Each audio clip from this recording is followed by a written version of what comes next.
Alright, hello everyone. Welcome to Edukemy. Myself Karuna Mishra.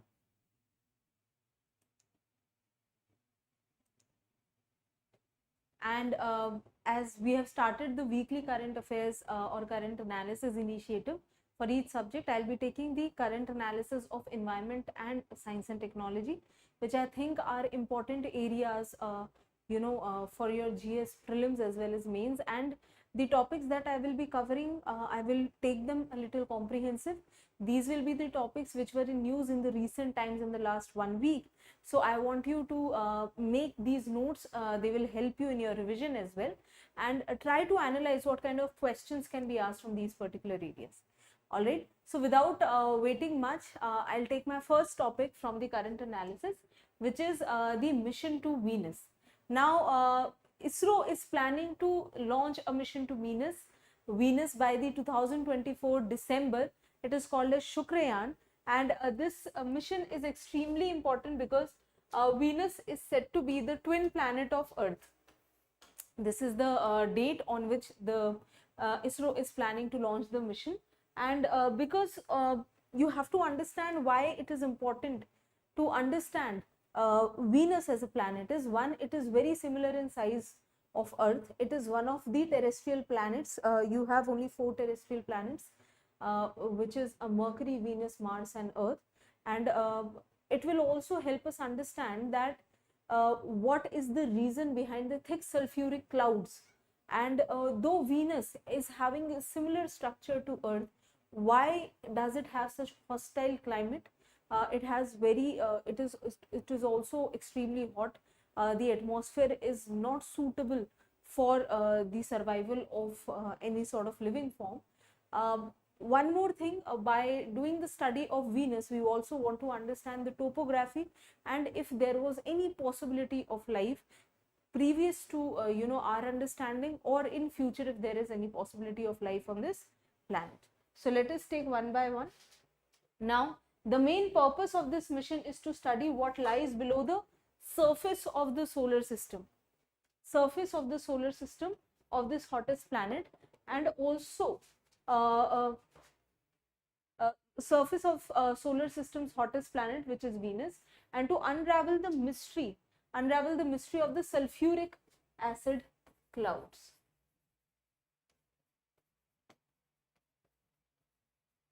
So we need to understand that why Venus has these sulfuric acid clouds. What is the reason behind it? The date or the timing is December 2024. The reason for keeping this timeline for Venus is because this shall be the time when Earth and Venus will be aligned in such a way that a minimum fuel will be used for launching any sort of mission to this particular planet. So that will make it extremely viable, commercially viable. Fuel consumption will be less, because if we do not use this opportunity, the next opportunity shall be 2031. As we understand, one of the biggest reasons for going for such timelines is it makes the overall project economically viable. Second, it also helps in making the overall mission lightweight. Lightweight, why? Because you will have lesser requirement of the fuel, which is also one of the biggest payload or the load for the mission. Now coming to what are the different payloads that I'll be seeing in this particular mission. Here basically I'm interested in the synthetic or high resolution synthetic aperture radar, and this radar will be used to examine the Venusian surface or the surface of the Venus, as it is covered by those thick dense sulfuric clouds. What exactly is the reason for that? I will be using a radar. Apart from that, I want to understand these 3 things. One,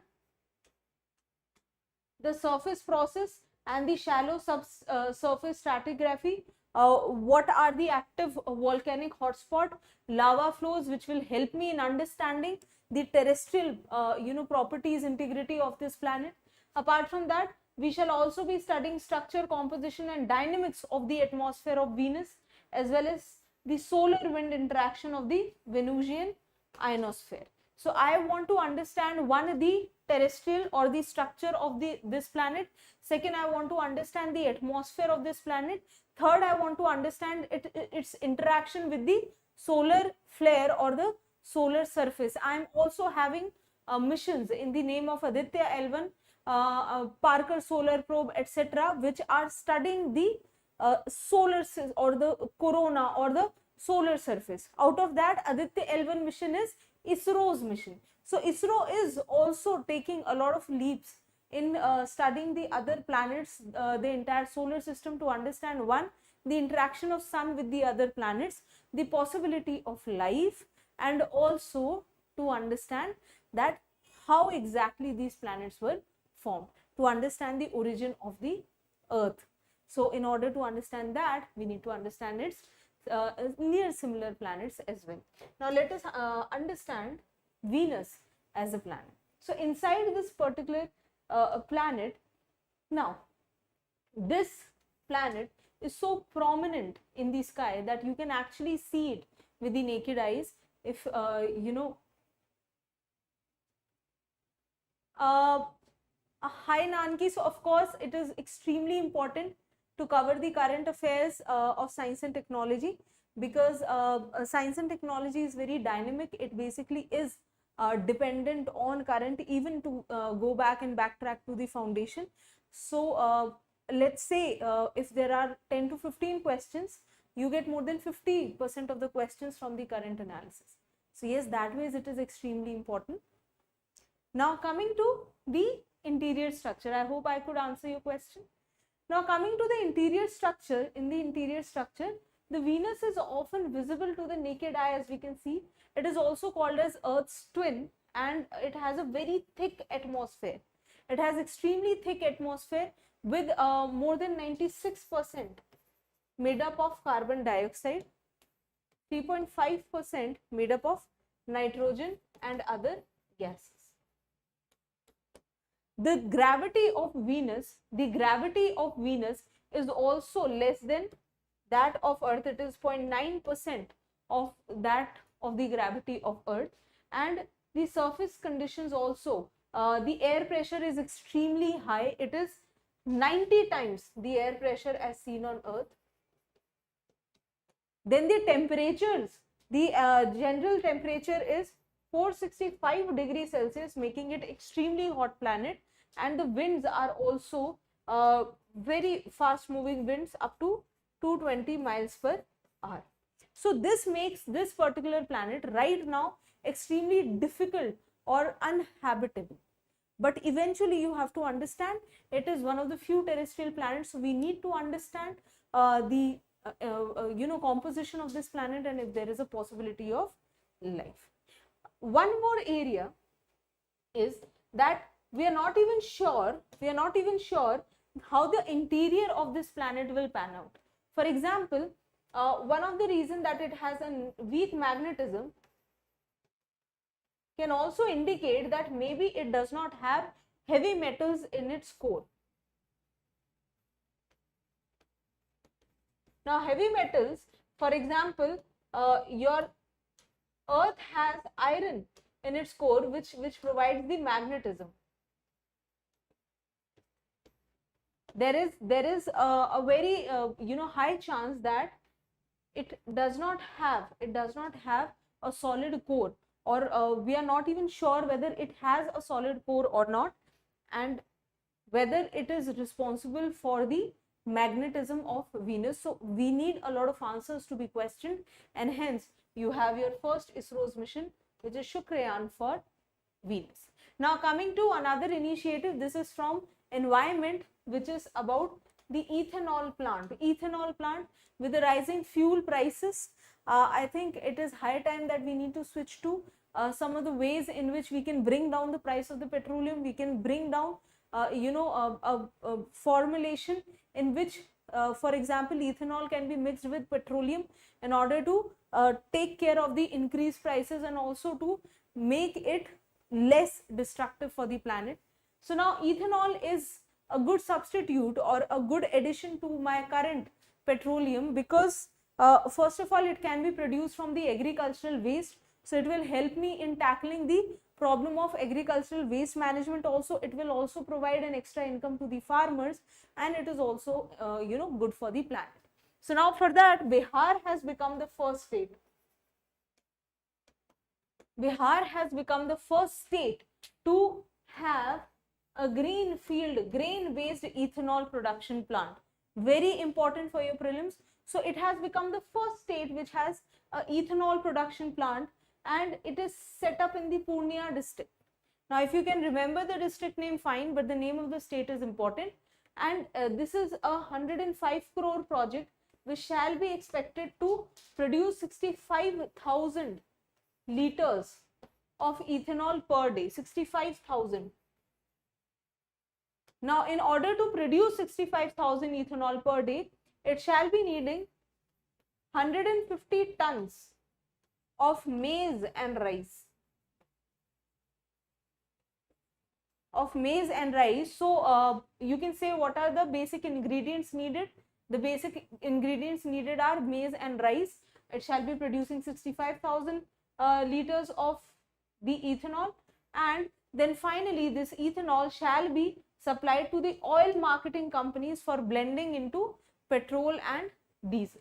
This initiative shall enable the selling of the state's agricultural produce at actual price fixed by the government, then selling to the local grain traders at cheaper cost. So you understand there are two benefits out of this. One, the farmer is able to sell the produce at the fixed government prices, will not face a loss because of selling it cheap to the local vendors.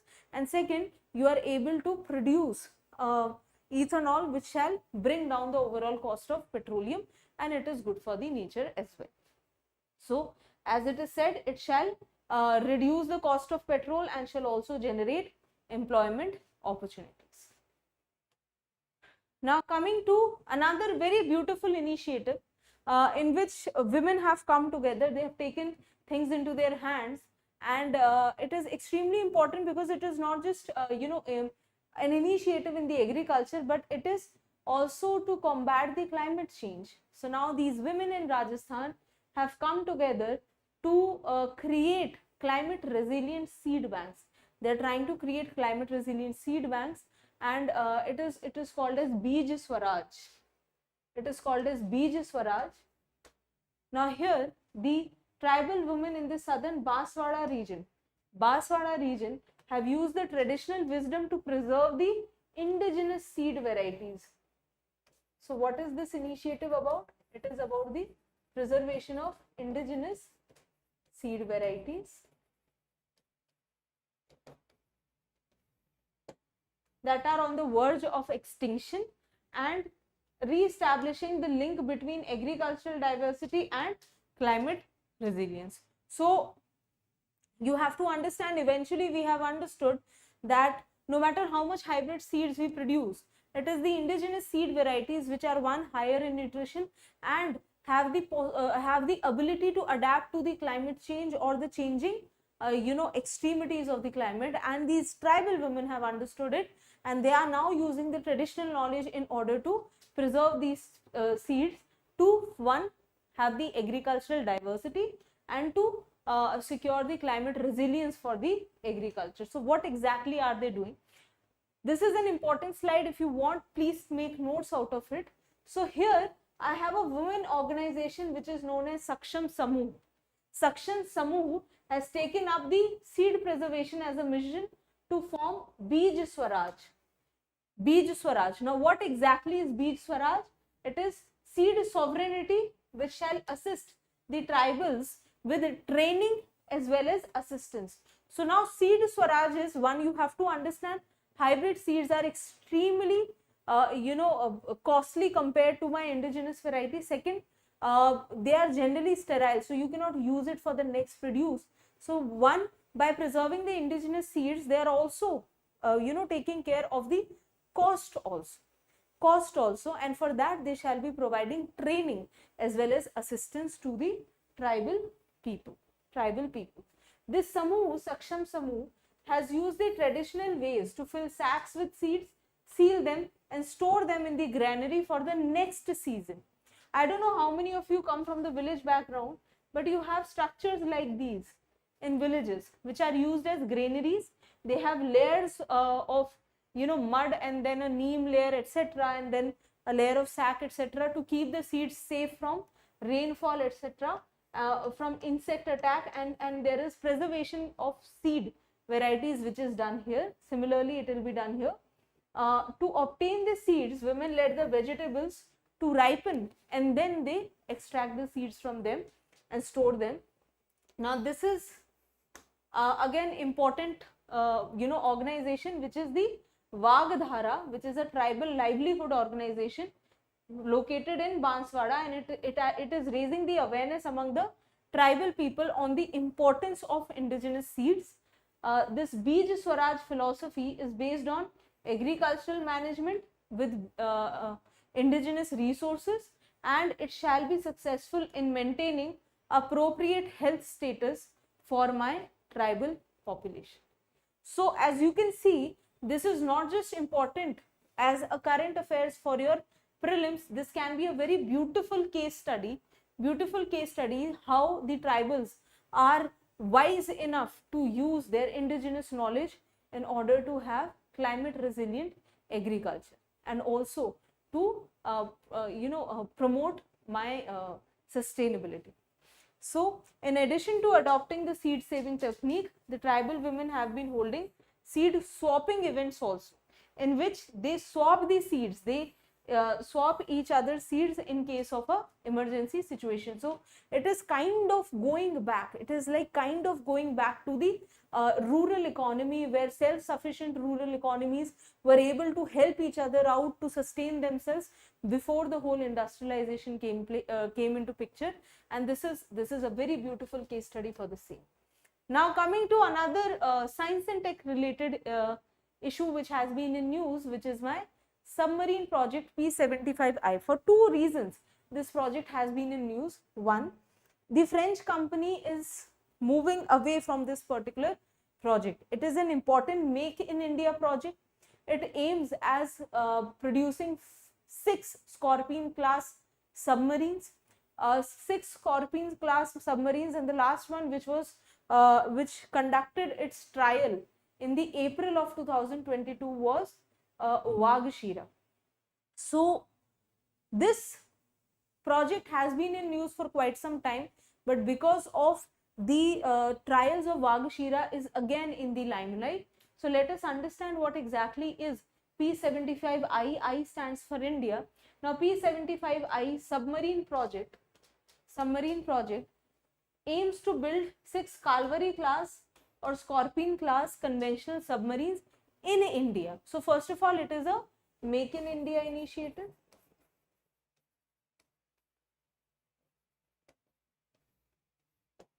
Now this is a partnership which is signed between Naval Group or DCNS of France and the Musgao Dockyard Shipbuilding.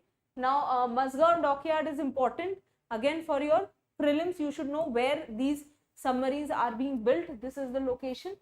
Then the importance is that this project is the largest under the new strategic partnership model, which shall help, which shall actually take technology transfer from the international organization which supply the equipments and will make these equipments in India.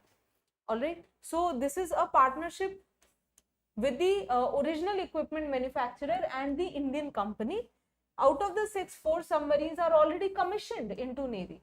They are already commissioned, and 2 more are to be commissioned. The trials are done for all of them. These are the submarines. Vagshira was the last one, which has also undergone sea trials. So you have INS Kalvari, Khanderi, Karanj, Vela, Vagir and Vagshir. So these are the 6 submarines in question. Now here it is what are the types of submarines that I am talking about. So these are basically diesel powered electric submarines for the Navy. It is the second project to build submarines in India. It is a successor of P75 project. This is the outlay, that is 43,000 crores, and it is pushing for local. That is, all of these submarines are to be manufactured in India as part of Make in India initiative, and it is an air independent propulsion technology. So this technology again is important for your prelims. The name of the technology is air independent propulsion. In fact, Vagashir, which recently conducted trial, is considered to be the silent killer in the sea because it does not make noise, it is very efficient, and it has a higher under the sea presence, and it is having the sophisticated latest technique also, and the systems also, which make it a great asset for the Indian Navy. So here, this particular technology is a technology for conventional submarines and provides the greater endurance, ability to remain submerged for a longer time, and is less noisy. So the reason Vagashir or all of these Scorpion class submarines are considered to be the most important asset for Indian Navy now is because of this air independent propulsion technology. Now coming to the next initiative, which is the oil drilling in forest area. I do not know whether to feel good or bad about it, because now the forest, according to the Forest Act, it is allowed that you can do the oil drilling within 1 kilometer of the forest area and within half a kilometer of the village in the forest area. So the reason is, again, as you can see, recently there were news that India is running out of coal, and India is an energy starved country. We have one of the highest population of people. So it is again development versus environment, which is the concern here. So let us know what exactly is oil drilling in forest and what it has, what is the technique used, etc.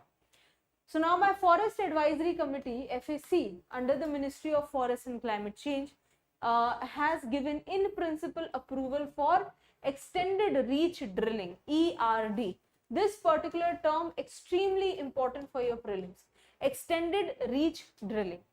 Now here the government has proposed that drilling can occur at least 1 kilometer outside the protected area and half a kilometer away from the village region in the forested areas. Exactly what we discussed here. So what exactly is the ERD technology? I want you to listen very carefully. In ERD technology, simply see this picture first. Ideally, you used to make vertical holes like this. Here you are having horizontal holes. So if this is where the oil is,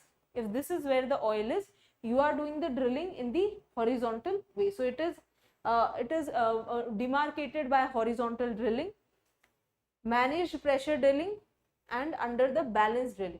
So here you are managing the pressure, and rather than vertical drilling, you are doing the horizontal drilling. That is my ERD technique.